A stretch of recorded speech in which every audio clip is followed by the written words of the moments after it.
Tonight on News 5 Live, the notorious minor Galindo alleges police abuse following a raid on his Santa Elena residence. CEO Gilroy Middleton steps down from the Ministry of Transport.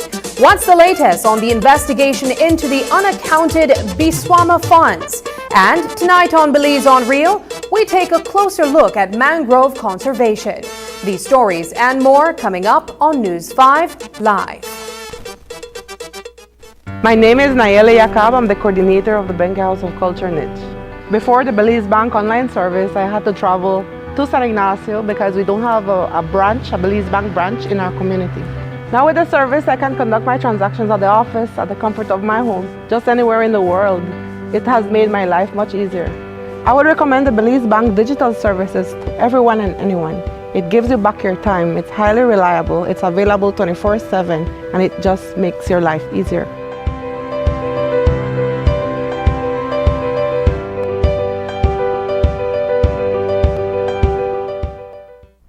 This plan, I can't leave this plan. Smart Belize! Hey there, smart thinkers! We're turbocharging your mobile experience with Smart's powered up postpaid plans. Imagine a world where your data speeds flows faster than ever. Well, guess what? We've cranked up the dial and unleashed the postpaid power of Smart's lightning-fast LTE data on all our postpaid plans. That's right, no speed bumps, more data. It's like having a limitless highway of data speed at your fingertips. Whether you're a lone ranger with an individual plan or a squad rolling with a group plan, everyone gets to surf, stream, and share at enhanced, full, high-quality speed. Switch to Smart's powered-up postpaid plans today and ride the wave of postpaid power. Visit any Smart showroom or smart-bz.com for details and make your mobile experience smarter and faster. Smart, bringing people together. I know I can't let this plan. I can't let this plan.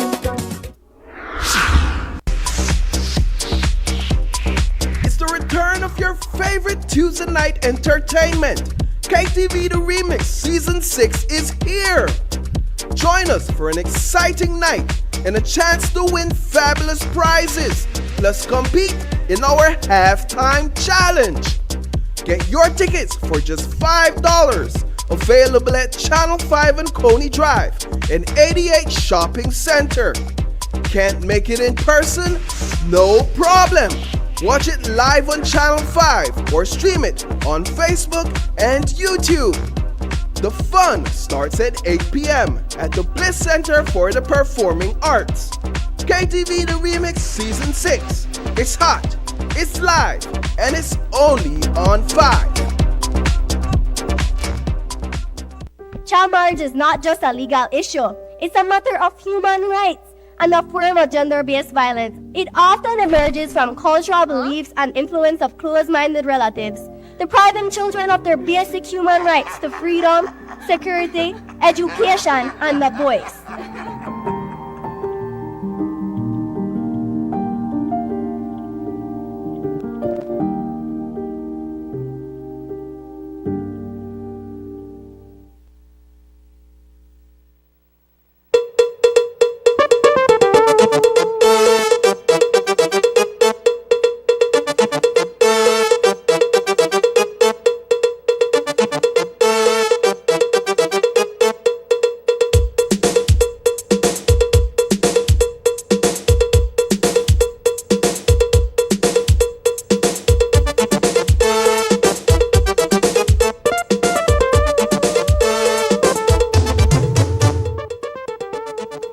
Good evening and welcome to News 5 Live for Thursday, August 15th. I am Sabrina Daly.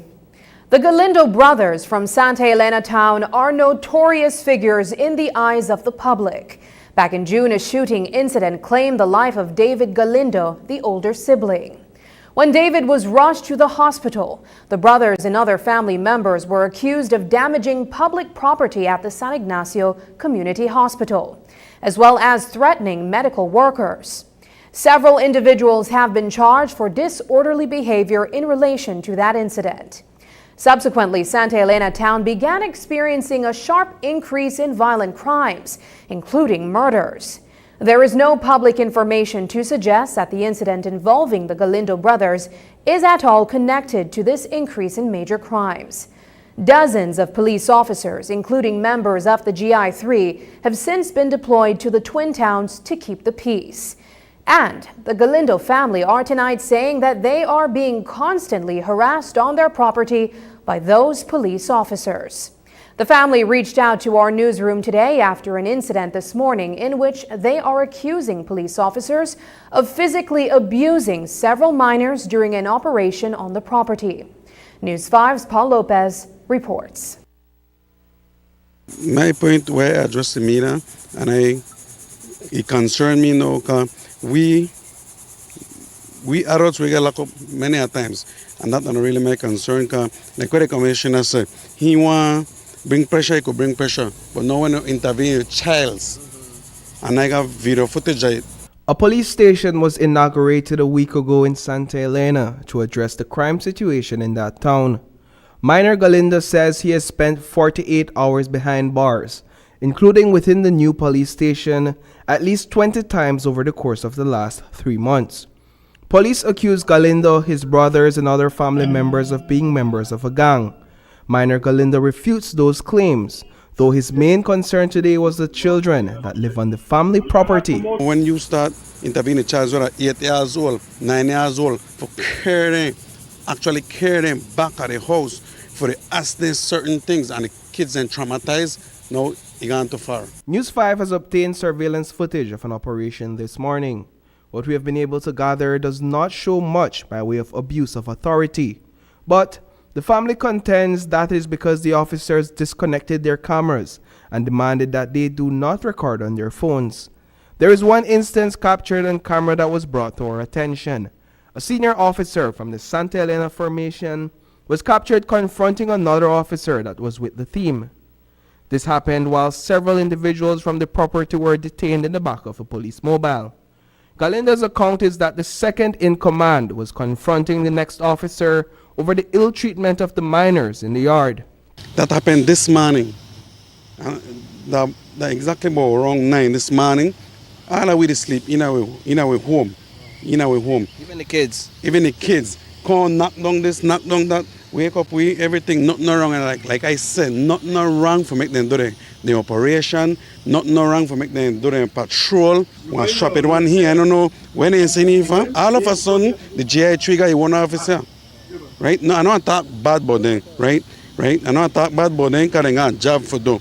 But now, he make it a business for dealing with the picnic. Even when they drug up the legal, and when they try to do the legal certain thing, even the I don't know if the CEO, but they're not Franco, the one after Franco, right? The one after Franco, even then come out of the yard, can I notice that, no, you're a message, and I know I leave boy, I want to leave girl. I have to ask if these children are being used, any at all, to carry out any sort of illicit act because they could be viewed as innocent. Me personally, like I tell them, right? I know I'm a minor girl, know, right? And I know you hear about me, right?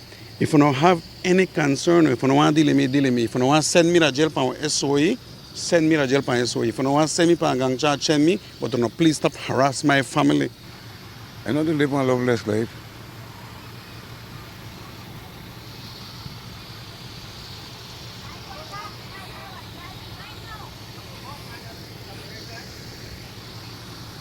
It hurts.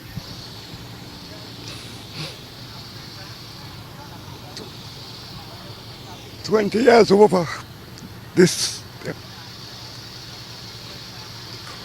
I don't live that the police. The police don't live that me.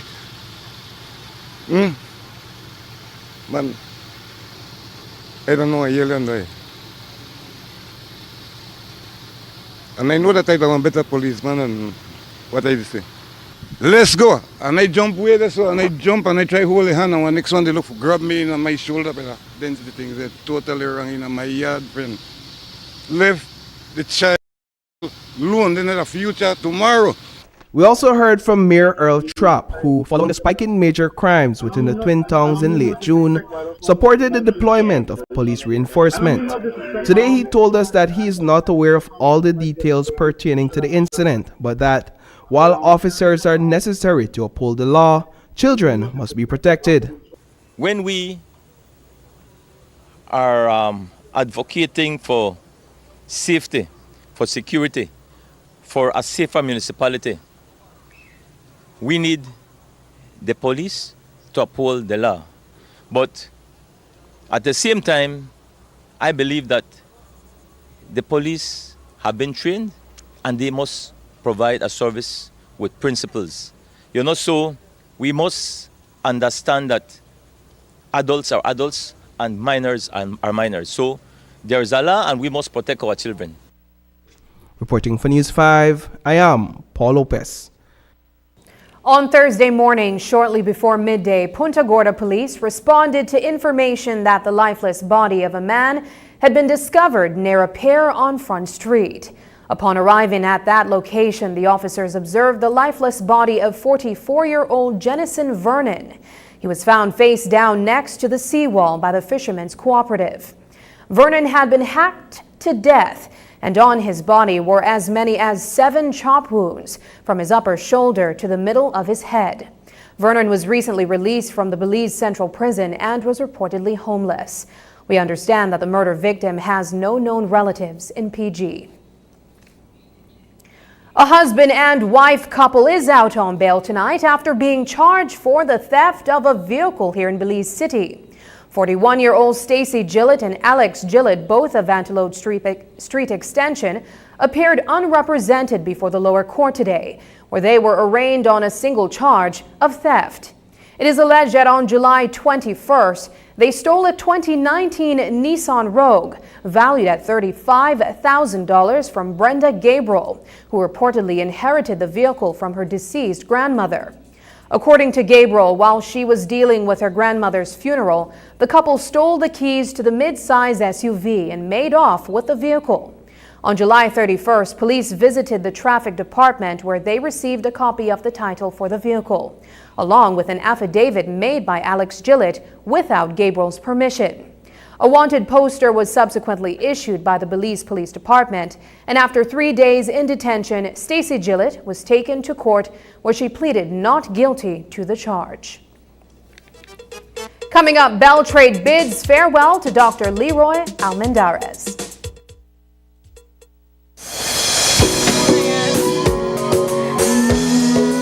Who will be this year's National Song Competition winner for 2024?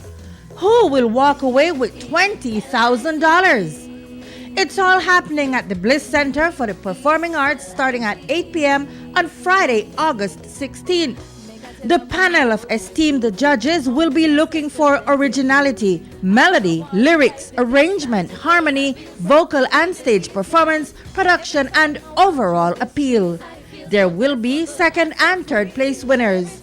Come see the 7 finalists' dynamic performances. Sponsored by the Ministry of Education, Culture, Science and Technology, the National Institute of Culture and History Niche, the National Celebrations Commission, and the Institute of Creative Arts, ICA. Land by the sea, beautiful with the trees and valleys, culture rich, we are one big family.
Man, ever since everybody here, the next big thing there, the excitement can't done.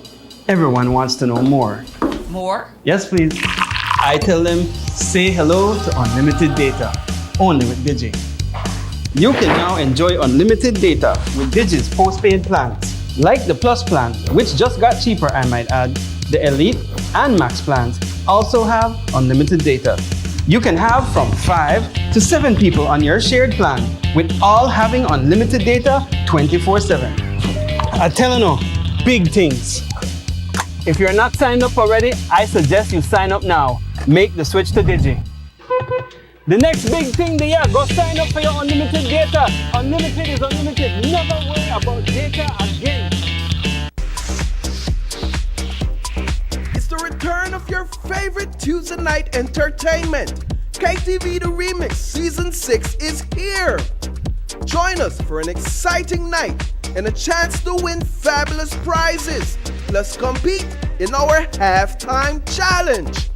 Get your tickets for just $5. Available at Channel 5 and Coney Drive and 88 Shopping Center.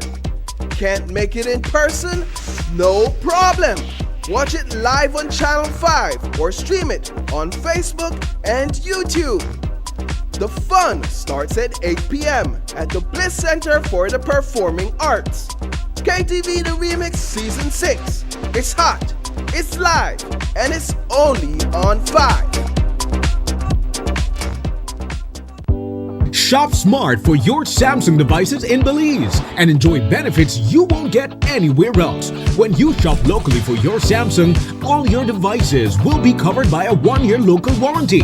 You won't get that when shopping with the other guys. When in doubt, always look for the Cellular World seal to know you're getting the real deal. Shop with confidence and enjoy your Galaxy knowing that it can be repaired locally at our Samsung Service Center by certified Samsung technicians using original parts and machinery. Even better, enjoy the best LTE experience in Belize knowing that your Samsung devices are compatible with major local carrier networks.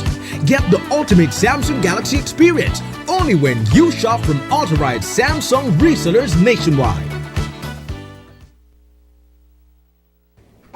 Minister of Transport Rodwell Ferguson is changing CEOs for a 4th time since taking office in November 2020.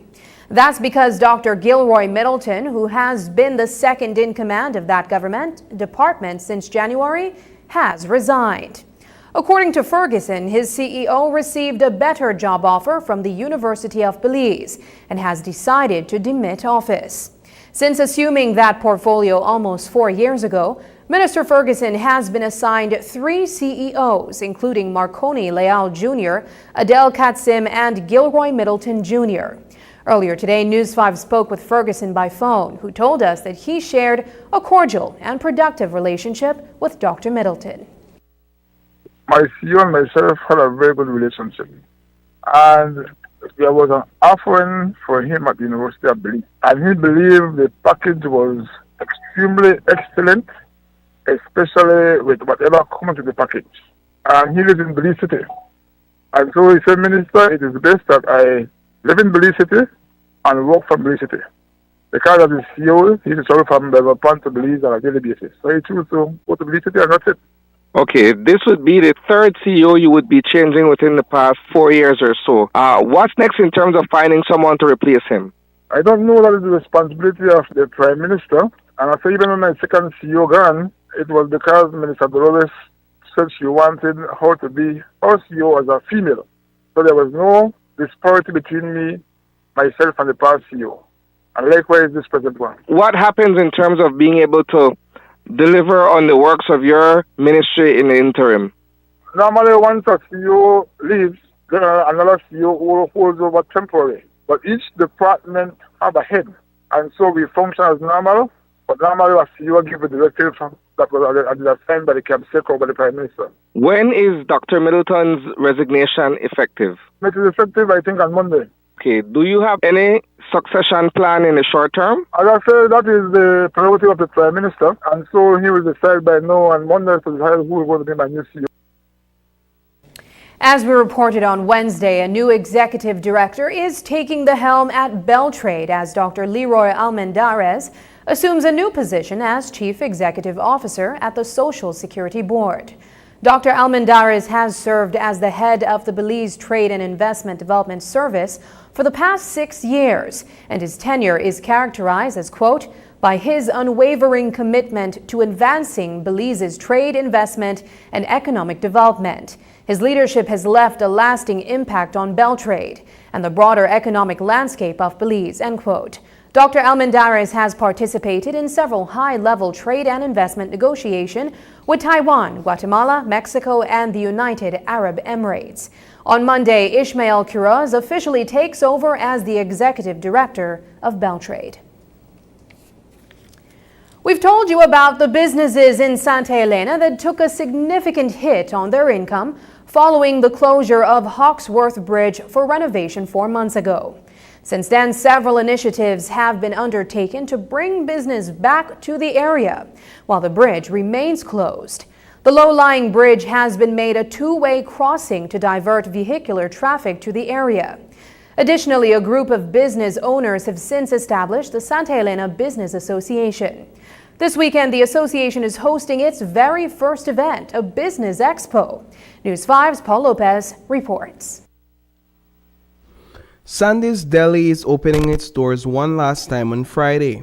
After 3 years, Sandra Rodriguez, the owner of the restaurant, has been forced to shut down. Sandy's Deli operates along a 150-meter stretch of the George Price Highway leading to the Hawksworth Bridge.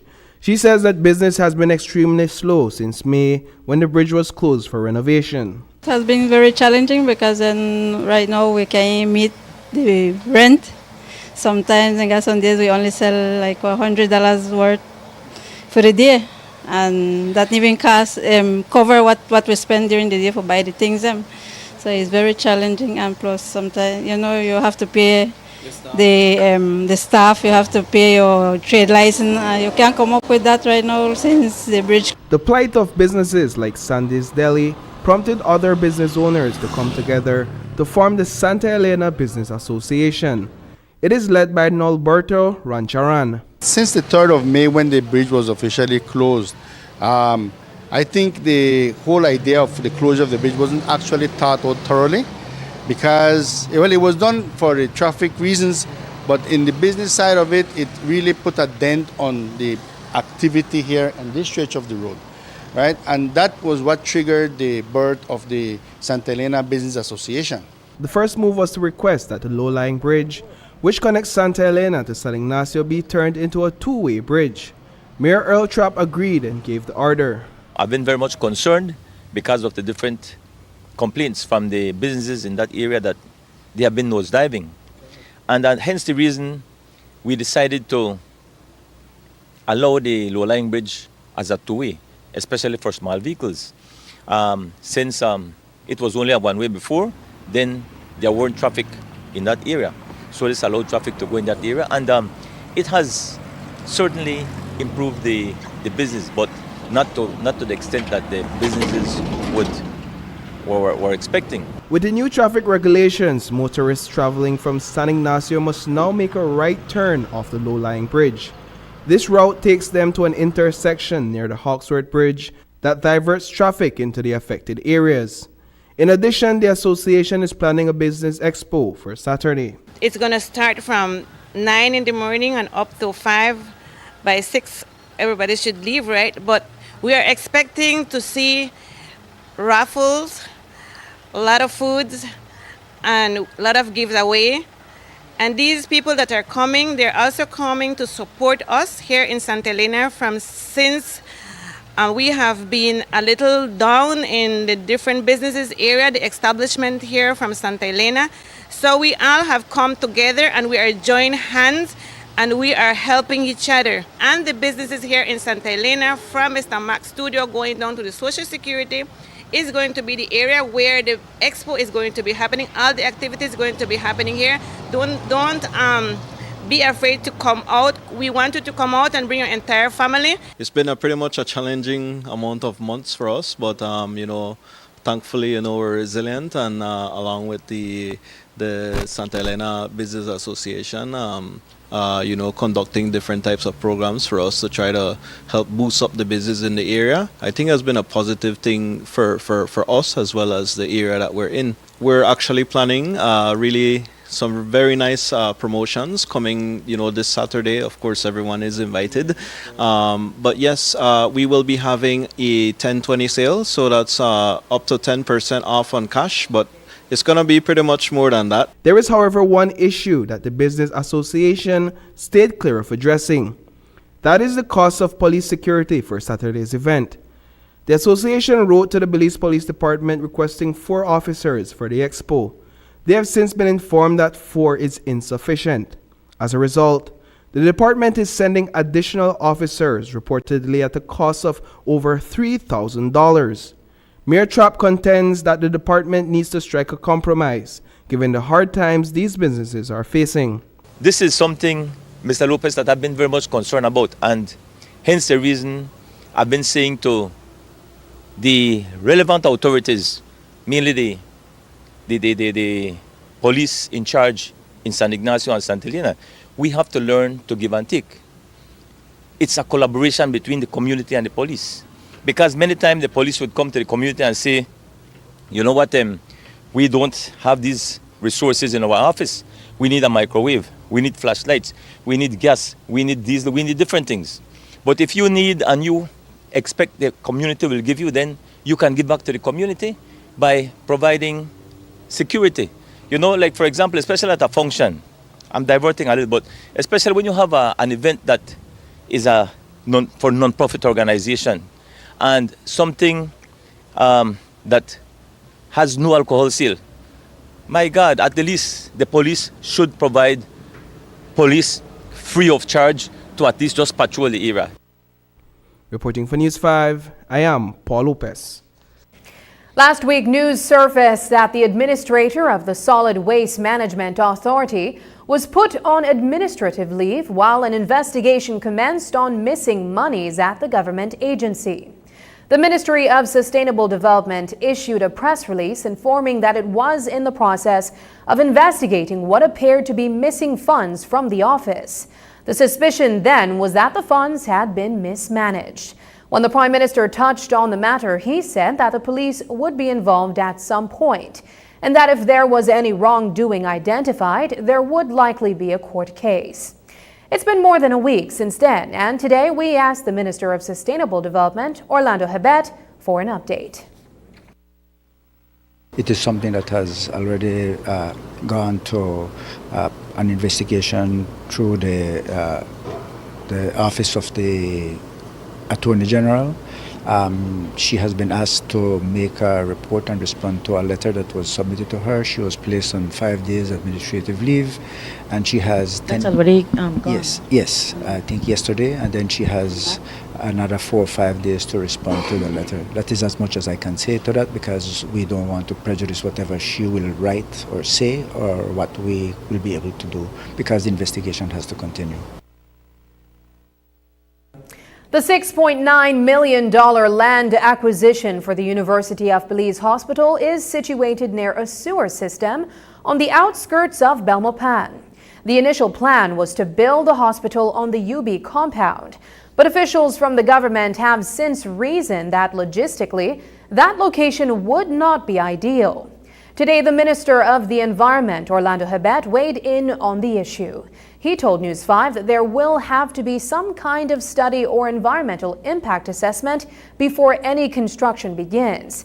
That document has not yet landed at that office. Just before the construction starts, either an environmental impact assessment will have to come to the Department of Environment, and if the department does their due diligence and goes out to the site, does their inspection, then they will decide whether or not it really needs an environmental impact assessment, or maybe it just needs a low-level impact, low-level environmental study. It depends on what they see. From what I understand, the sewer system initially was designed in such a way that that the effluents are contained and that they are treated. So I don't see a major problem. Even in the event of a natural disaster? Well, in the event of a natural disaster, then you'll have to see whether or not it will have an overflow, whether you have to build berms for containment, and look at the distance that from the sewer ponds to where the hospital proper will be. My understanding, there is about 5 acres of distance between, so they have to see if that is sufficient, whether or not there might have to be created additional open sites where overflow will flow so that it doesn't go into the hospital area. I'm not certain what has been planned yet, but nothing has come to the Department of Environment as yet, but I imagine it will come soon. After the break, protecting Belize's mangroves. But first, here's a weather update with data from the Belize Met Service.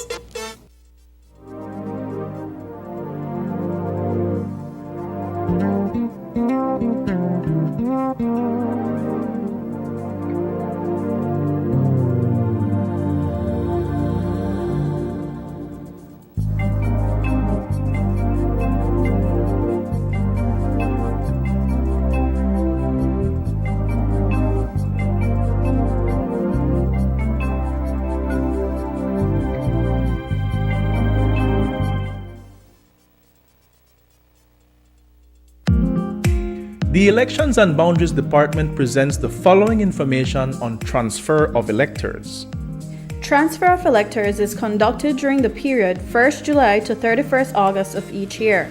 In accordance with Section 59(1) of the General Provisions of the Representation of the People Act, Chapter 9, where a registered person changes his place of residence from one division to another, he shall, after he has resided for a minimum period of 2 months at his new address, give written notice thereof in Form 17 of the 5th Schedule to the registering officer of the division in which he now resides.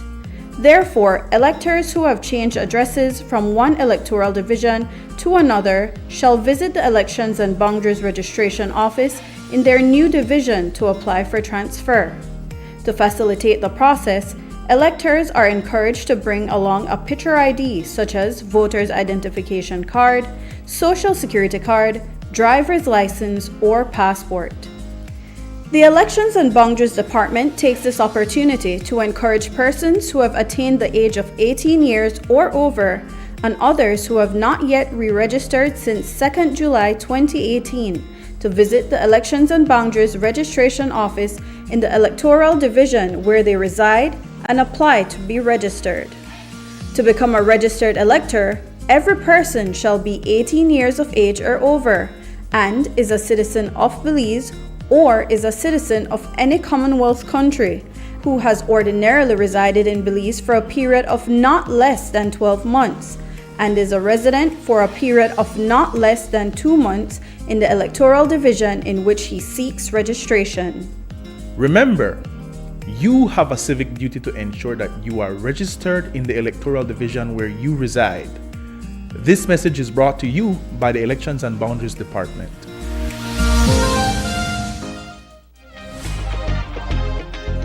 With the steady increase in prices, it's hard to hold on to your hard-earned cash. Well, here at Benny's, prices are steadily falling, making it easier to stretch your dollars. Prices are slashed on roofing, plywood, nails, rebar, paints, lumber, and other products for your construction needs. And with fantastic discounts going on right now, get store-wide deals on select products from now through September 30th. Visit a Benny's store near you today where the prices just keep on falling. Benny's, quality and savings.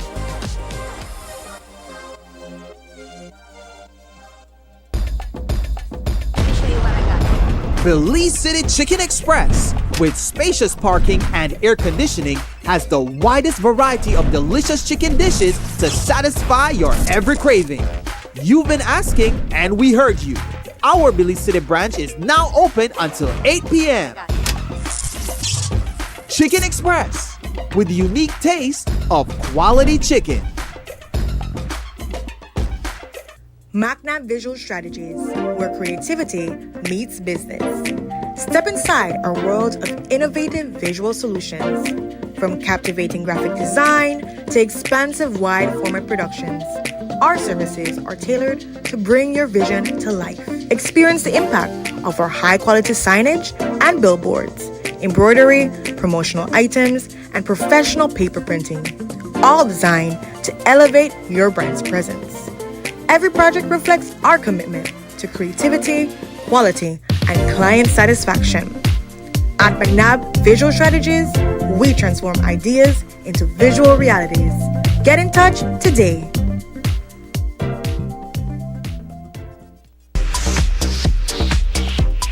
It's the return of your favorite Tuesday night entertainment. KTV The Remix Season 6 is here.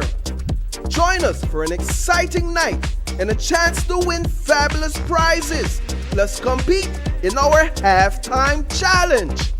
Get your tickets for just $5. Available at Channel 5 and Coney Drive and 88 Shopping Center. Can't make it in person? No problem. Watch it live on Channel 5 or stream it on Facebook and YouTube. The fun starts at 8 p.m. at the Bliss Center for the Performing Arts. KTV The Remix Season 6. It's hot, it's live, and it's only on 5.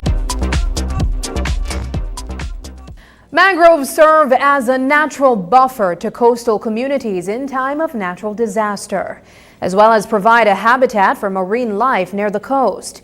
But there is a thin line between development and balance. And with the ever-growing demand for more high-rise resorts and luxury stays in tourist destinations, there is a constant struggle for balance and managing the natural buffer that mangroves provide. In this week's edition of Belize on Real, News 5's Marian Ali looks at the delicate harmony between both. Here's that report.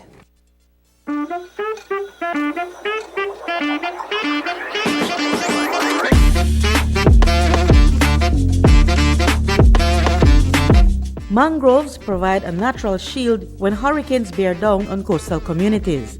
They protect against the force of tidal waves and winds.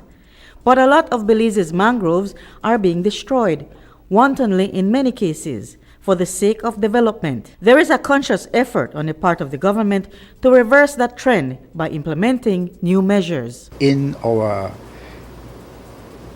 Bond Challenge project, the restoration of 130,000 hectares of degraded lands, and that also includes some mangrove restoration.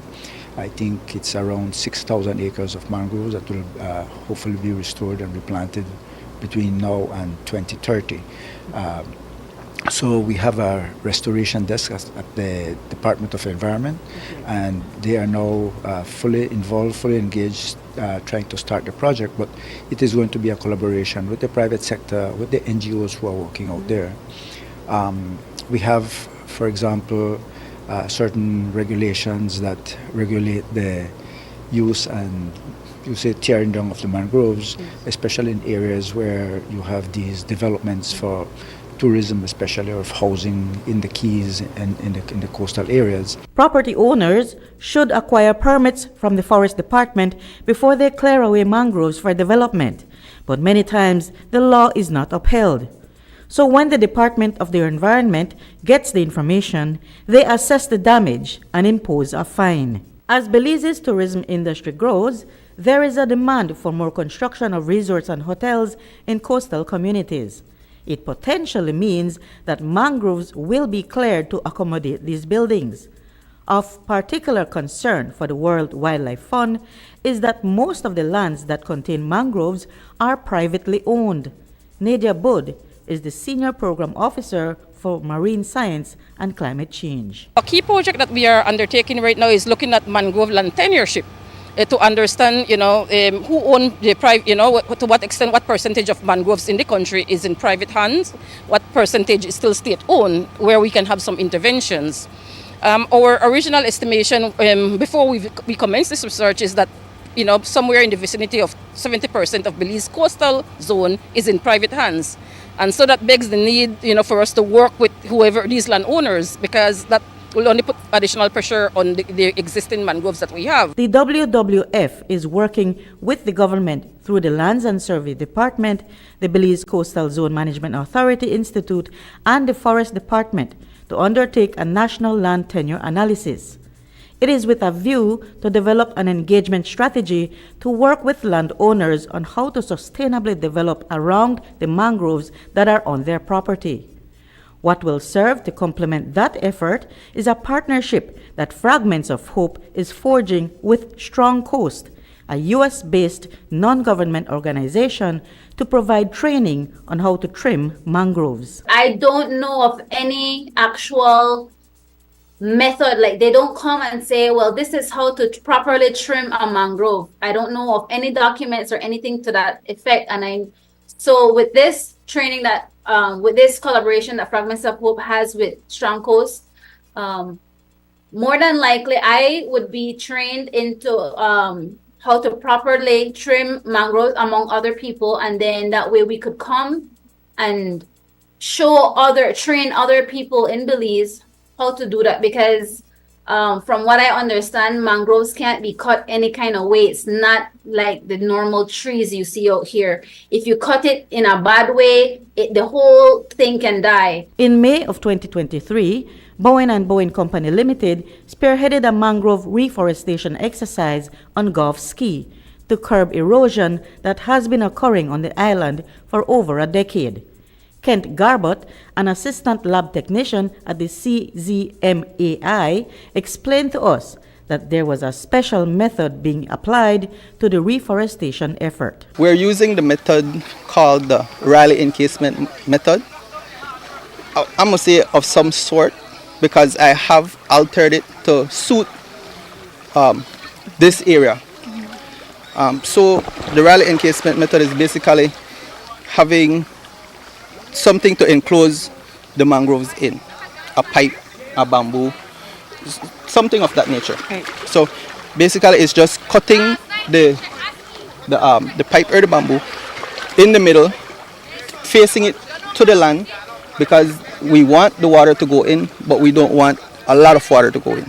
With the level of development happening along Belize's coastal areas, it will require stringent enforcement and constant monitoring of the laws to stop the widespread destruction of the mangroves.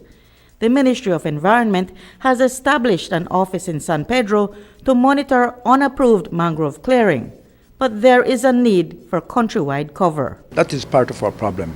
Personnel, we have to have more personnel to be able to do and monitor and have compliance ongoing. We will have to submit a request to Cabinet for support for funding for additional personnel, that we can place at least one other person down south and possibly one in the north.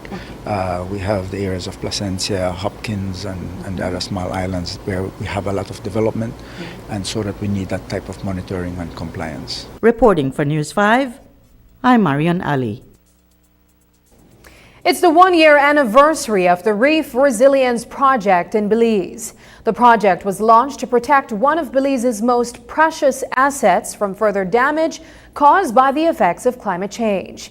Today, stakeholders in the project gathered to discuss the progress made over the last year and further develop the roadmap moving forward. News 5's Brittany Gordon attended the event today for more details. The Belize Barrier Reef. Some call it the rainforest of the sea. Famed scientist Charles Darwin once described it as the most remarkable reef in the West Indies. But to Belize, it is the pride and joy. Renowned for its diverse ecosystem and colorful structures, it stretches roughly 300 meters across the Caribbean Sea. But like many other natural assets, it is in danger. And that is why environmental organizations are working in tandem to protect the reef from the effects of climate change. Tara Scarborough, the Chief Resilience Officer at the Coastal Zone Management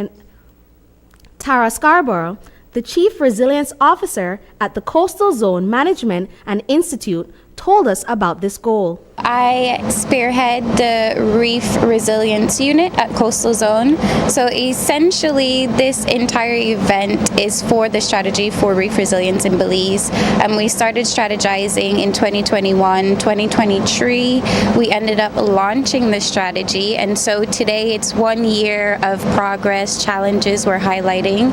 And also we've added a new project to the strategy, which we are launching today. In total, the strategy has 8 projects and 3 flagship projects in play, all working towards the preservation of coral reefs in Belize. Assistant Country Director for Marine at Wildlife Conservation Society, Ralna Lam-Lewis, updated us about the progress the project has made over the past year, which seeks to provide supplementary livelihoods for members of fishing communities. There are 2 marine protected areas whereby we work at, Glover's Reef Marine Reserve and Saltwater Key Marine Reserve. And there are vulnerabilities that these communities encounter as a result of climate change. Most of them, like I said, are reliant on fishing, so we were looking at what other type of supplementary initiatives could be implemented that would obviously, supplement their income base for the household. So the project that we were looking at, we did first an audit report to basically identify what type of projects have been implemented in the past in these communities, what were some of the challenges in implementations, and what are some of the enabling factors needed in order for them to be successful during implementation. The project targets areas all over the country and has bolstered its support for vulnerable members of the community, such as women and people living with disabilities.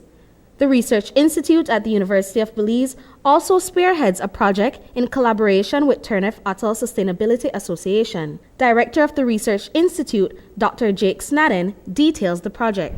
This project really supports looking at the sort of the data behind reef resilience at Turneffe Atoll. So going back into the 13 years of data that we've been collecting with TASA, so that the University of Belize has been collecting alongside TASA, on sort of as annual and sometimes biannual data, that we need to sort of work that up, so making sure that that data is usable and accessible for the adaptive management and the management of the atoll overall. So making sure that the science is able to support that conservation effort. Adaptive Management Program Director of TASA, Virginia Burns Perez, says that through this collaboration, TASA was able to strengthen its team and upgrade its resources for the betterment of managing reserves. This was able to fund several things, but the key things for TASA was funding one of our staff positions, the Conservation Science Officer, who is a field officer and conducting a lot of these reef surveys. Through these funds, we were able to complete the AGRA surveys, which feeds into the report cards that will come out shortly in this year. We were also able to purchase some much needed equipment, such as dive tanks and dive gears. And so while this project is really focused on reef resiliency, we're using a lot of this for other work, for fisheries management, enforcement, and so that was very beneficial for TASA as the co-manager of the reserve. Brittany Gordon for News 5. When we return, Vibes Cartel to visit opposition leader Shine Barrow in Belize in the coming weeks. Let's take a journey through the core functions of the Social Security Board. It all starts with registering as an insured person, employer, or self-employed individual. Sign up for a portal account to manage your Social Security information online. Just provide accurate information and click Create. This will give you access to a range of services and benefits. Next, your contribution, along with investments and other income, are collected and distributed into 3 funds. This ensures that the SSB fund is securely utilized to support various benefit programs. The SSB is committed to providing essential benefits such as sickness, maternity, injury, and pension. These benefits are paid out to eligible individuals as a part of the Social Security coverage. We help you navigate through life's challenges with financial security. Annual surplus accumulates to grow the fund each year. This surplus is invested into various industries, contributing to the growth and development of our nation. With each passing year, the fund continues to grow due to the annual surplus and interest revenue earned from prudent investments. This surplus, along with reserves, helps to bolster the SSB fund and provide a safety net for those in need. We've arrived at the end of our journey to better understanding how the SSB works. We remain committed to serving you and building a secure future for all Belizeans.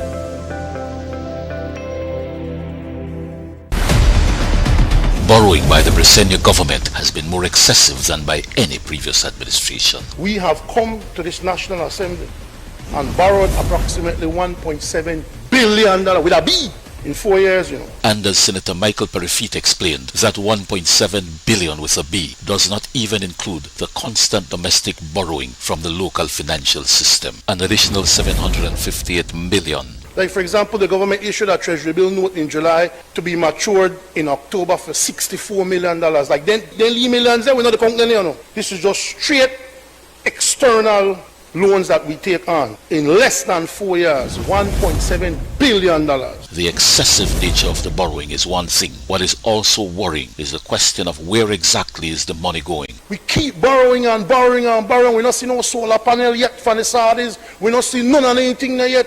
We're in there.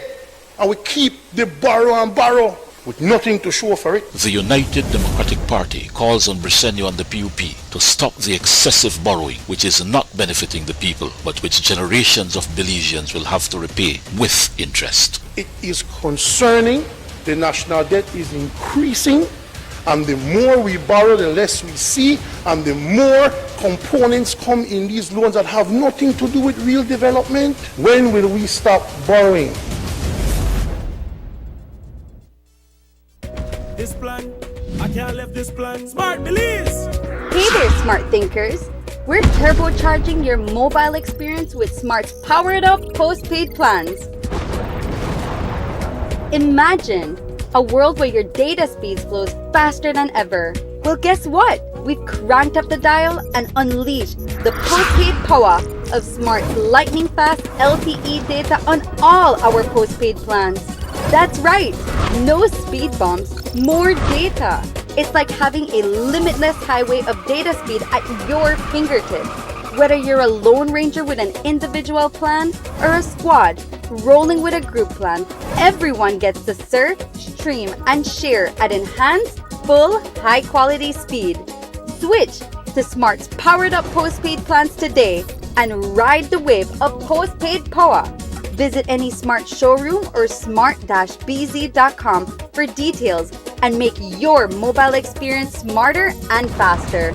Smart, bringing people together. I know I can't let this plan. I can't let this plan.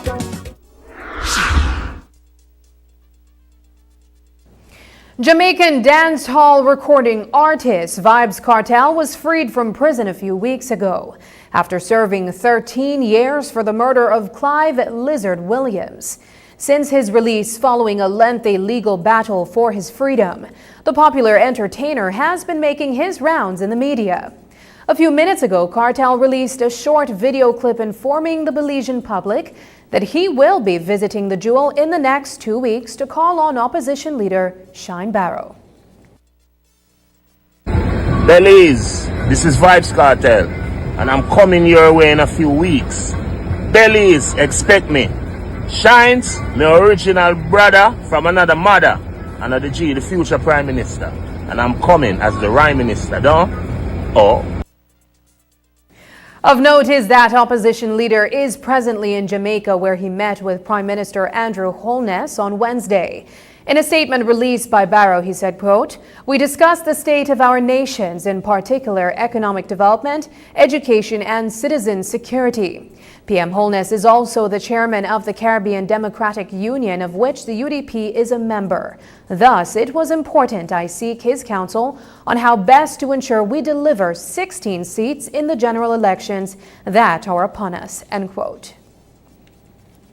This weekend, the 2024 Paris Olympics came to an end, and the athletes hailing from all over the world returned to their home countries. 100-meter sprinter Sean Gill carried the title of Belize's sole Olympian this year, garnering international support. The next Summer Olympics Games are to be held in Los Angeles, California in 2028. And with 4 years to prepare, many are wondering if Belize will be able to send a larger team to the event. Here's News 5's Brittany Gordon with the answers. From swimming to golfing, from canoeing to tennis, whatever your favorite sport may be, there is a chance that it is one of the 40 events held at the Olympics. Every 4 years, athletes from across the globe gather to compete, while viewers at home eagerly watch to see who will take home the gold medals and make their country proud. This year, 100-meter sprinter Sean Gill was the only athlete from Belize. We spoke with Giovanni Alamia, Vice President of the Belize Olympic Commonwealth Games Association, to get the answers to one question on the minds of many Belizeans. Why just one? It's a long process, so it's not something that just happens overnight, right? Besides him being recommended by the National Federation here, he also needs to be approved by the International Federation, World Athletics, and by the Organizing Committee of Paris and the IOC. So it's not just submit a name and you go, unless you qualify, right? In Sean's case, he didn't qualify, so we had an invitational slot that was awarded to him in the 100. So we did have opportunity to maybe send people in, other athletes in the 100 or the 800, male or female, sailing and kayaking, but the results for the 800 and the kayaking and the sailing didn't meet the minimum standards that the as mentioned committees needed, so we weren't awarded slots for them. The lack of representation at the Olympics does not reflect a lack of talent in Belize. In recent months, athletes such as Amorette Bandman and Gareth Bruce inspired hope in Belizeans for their prowess in their respective disciplines. According to Alamia, the gap is in the policies. So when it comes to the ones that just won the medals, there's a difference between weightlifting and powerlifting, right? So one is recognized by the International Olympic Committee and the other isn't. right? So they don't have a recognized national federation or an international federation that's recognized by the IOC. So we weren't able to submit their names for that, right? So again, there's a lot of little things that the general public needs to understand. It's not just, oh, send someone, right? There are procedures and policies in place that it goes down, right? From the International Olympic Committee to the International Federation and then to the Belize Olympic Committee. It is no secret that sports are severely underfunded in Belize, from a lack of resources to the degradation of training facilities. Returning Olympian Sean Gill says that more effort needs to be invested in assisting athletes if Belize is to have better representation at the Games. It's going to take heavy investment from the sporting bodies here in Belize, obviously heavy investment from the government. We do need the fan support from, our Belizeans. And aside from that, especially with track and field, we don't necessarily have the facilities. So most people, not even just the Caribbean countries, but most people leave their country to find better environments for training. Even some of the great world-class athletes, they leave their country and go to Jamaica because they know that Jamaica is the mecca for sprinting, so we kind of have to look at it and, start doing the same. But it takes a lot. I mentioned in one interview and it kind of went viral, but all I said was the resources here are not as great. That's literally what I said, and it's the truth, so I don't know who's responsible for it, but we need to start working on it because sports is a big deal and sports unite all athletes. There is much work to be done before the 2028 Olympics, but Belizeans remain hopeful for the future of sports in the country. It's a matter of getting the national federations recognized. And it's not just start a national federation and do it. Again, there's so many policies and procedures in place, and it's a lot of little things that come into play. So, for instance, I received a message yesterday that cricket will be in LA 2028. We're going to send a team. So yes, we can if they qualify. Right? So a lot of things need to be done in the next 4 years or 3 years to be able to get to LA 2028. Brittany Gordon for News 5.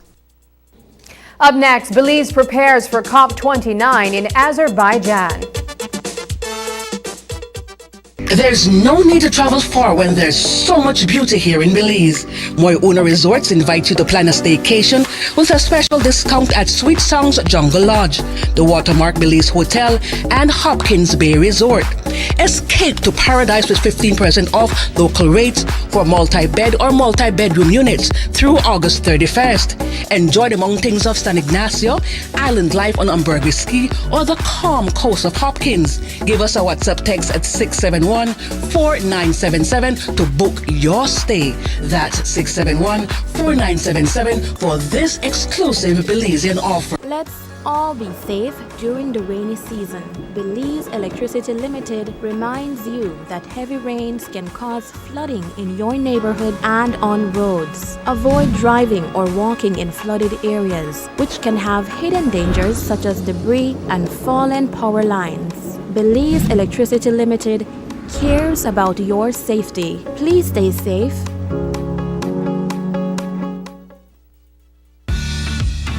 We understand that there aren't enough hours in the day.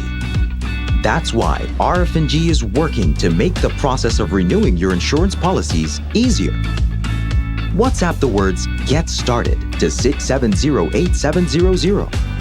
We will prompt you to select the service you are interested in. Select the service and answer a few simple questions. An RF&G representative will process your request and follow up with you when your transaction is completed. It's that easy. Use WhatsApp and skip the lines. Remember, it pays to get it right with RF&G Insurance, a Road Group company. This plan, I can't leave this plan. Smart Belize! Hey there, smart thinkers. We're turbocharging your mobile experience with Smart's powered up postpaid plans. Imagine a world where your data speeds flows faster than ever. Well, guess what? We've cranked up the dial and unleashed the postpaid power of Smart's lightning-fast LTE data on all our postpaid plans.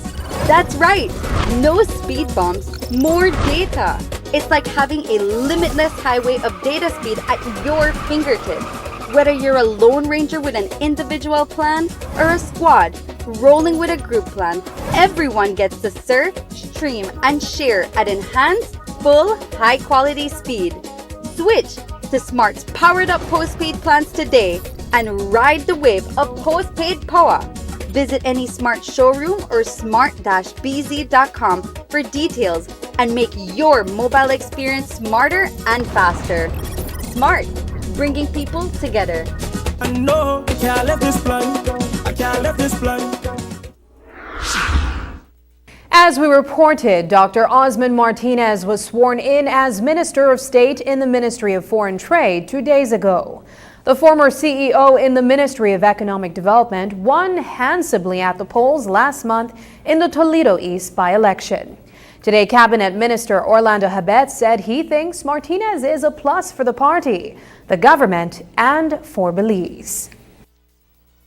I am so happy that Minister Martinez is now part of our team, a very qualified, very able individual, and I think it will just be a plus for our administration to have him now with the experience that he has gained at the Ministry of Economic Development and now assisting Minister Fonseca as a Minister of State in Foreign Trade. Absolutely great for us as a party, but also for the administration, for our people, because of his experience that he has gained at the Ministry of Economic Development, as I mentioned, and then here at Foreign Trade, and they will be closely linked. There are a lot of things that are closely linked where he can move that knowledge that he has gained there to foreign trade to improve not only the investments but also local economy. Today, representatives of the Ministry of Sustainable Development and Climate Change, Blue Economy, Fisheries and Natural Resources met in a briefing session to discuss regional cooperation and the implementation of projects. Some of these have to do with the Mesoamerica Reef project, among others. Focal points for the relevant departments and ministries gathered to get a broader understanding of these projects and how Belize can maximize its gains and benefits from those initiatives. We have smaller projects which we implement right now. For example, in the region, we have the Selva Maya Project 2, which is coming on stream, which is between or among Belize, Guatemala, and Mexico. It's a landscape project to look at the region. Belize, the entire country of Belize is considered Selva Maya, so we're looking at that from that perspective. But it looks at landscape, also looks at livelihoods, and certainly some areas of conservation.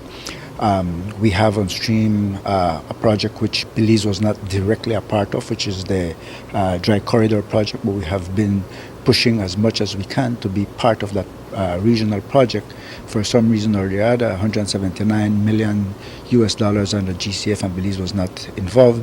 But when I came into office, we found out about the project, and we have been pushing to get the project, but I also know that it is has been approved for us to be able to gain and get some benefits out of the project, even though we are not part of the project per se. We have projects that are funded through GCF, the JEF. One other project that will start will be the a JEF project that is handled regionally, which is the Ridge to Reef project, which we have done the first phase, which was for the Belize River, but now we are looking at the Rio Hondo as a second project to be able to do that Reef to Ridge project, where we can help to mitigate the problems that go from inland into the rivers, streams, and then eventually into the ocean. In a few months, delegates from across the world will gather for COP29 in Azerbaijan to discuss how climate change continues to impact our environment and way of life. The Ministry of Climate Change will attend with specific goals, that is, it wants to be addressed. Today, Minister Habet said that if Belize is to learn from other countries' recent experiences, it must better prepare for climate change impacts, and to do that, it wants to seek finance for adaptation and to build resilience to climate change. We saw what happened recently in our small islands, St. Vincent and others, where they were devastated by the high tides and the hurricane. And so we have to start to push together and try to make certain that the global community is aware of what's happening to us, and so that we can gain their support. Finance is something that is always on the agenda, but it takes a lot of time and effort to be able to gain the finances that we really need. But I think if we stick together as groups, as teams, for example, SIDS are over 64 countries. If we stick together with the SICA countries, the Caribbean, maybe the entire Western Hemisphere, we could gain more support. But nobody will give you monies if it's not well spent. So for adaptation projects especially, these projects have to be resilient so that you don't implement an adaptation project that will be washed away or blown away with the next hurricane or flooding event, for example. So they want to see that the money is well spent, so it has to be well planned out. We need to also push further for the loss and damage fund to be implemented. We need to find out what is the modality, how do you qualify, and how that money will be disbursed without the problems that we have encountered for other financing mechanisms. And that's the news. Tonight's broadcast is available at channel5belize.com, on our Facebook and on YouTube. I'm Sabrina Daly. Thanks for joining us. And from all of us here at News 5, good night.